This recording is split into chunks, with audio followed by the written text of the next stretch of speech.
విజయవాడలో ప్రకృతి ప్రకోపం చల్లారకముందే మరొక విపత్తు వచ్చి పడింది. ఇక లోతట్టు ప్రాంతాల ప్రజలందరూ కూడా విలవిల్లాడుతున్న పరిస్థితి కనిపిస్తోంది. ఇక బుడమేరు మూడో గండి నుంచి ప్రవహిస్తున్న నీళ్లు అక్కడ లోతట్టు ప్రాంతాల ప్రజల్ని భయభ్రాంతులకు గురి చేస్తున్న పరిస్థితి కనిపిస్తోంది. ఇక ఈరోజు తెల్లవారుజాము నుంచి మూడో గండి నుంచి వస్తున్న నీరు ఉధృతంగా ప్రవహిస్తున్న పరిస్థితి.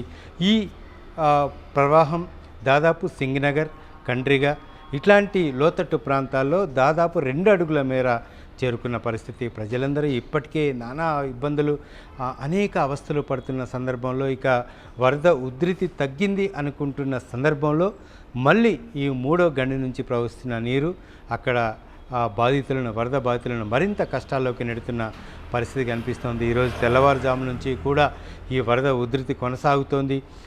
మొదట 1 అడుగు వచ్చింది, ఇప్పుడు 2 అడుగుల పైచిలకు ఆ నీటి ప్రవాహం పారుతున్న పరిస్థితి కనిపిస్తోంది.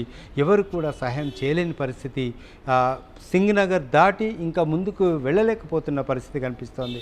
అక్కడ బాంబే కాలనీ ఉంది, కండ్రిగా ఉంది, ఇంకా మిగతా లోతట్టు ప్రాంతాలు ఉన్నాయి. అక్కడ కూడా దాదాపు అనేక మంది ప్రజానీకం ఇటు పాలు, నీళ్లు, ఎలాంటి సామాగ్రి, ఇటు నిత్యావసర సరుకులు అందక అనేక మంది ఇబ్బందులు పడుతున్న పరిస్థితి కనిపిస్తోంది.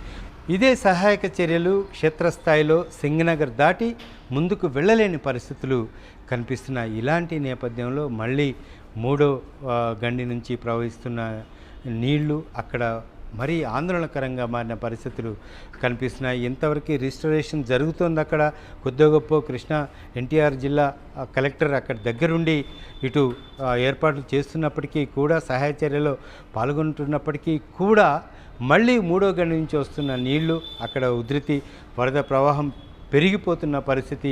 ఏం జరుగుతుంది, క్షణక్షణం ఏం జరుగుతుంది, ఈ ప్రళయాన్ని సమూలంగా ఎప్పుడు ఆగుతుంది అని అక్కడ లోతట్టు ప్రాంతాల ప్రజల్లో మాత్రం ఒక రకమైన భయాందోళన నెలకొన్న పరిస్థితి కనిపిస్తుంది.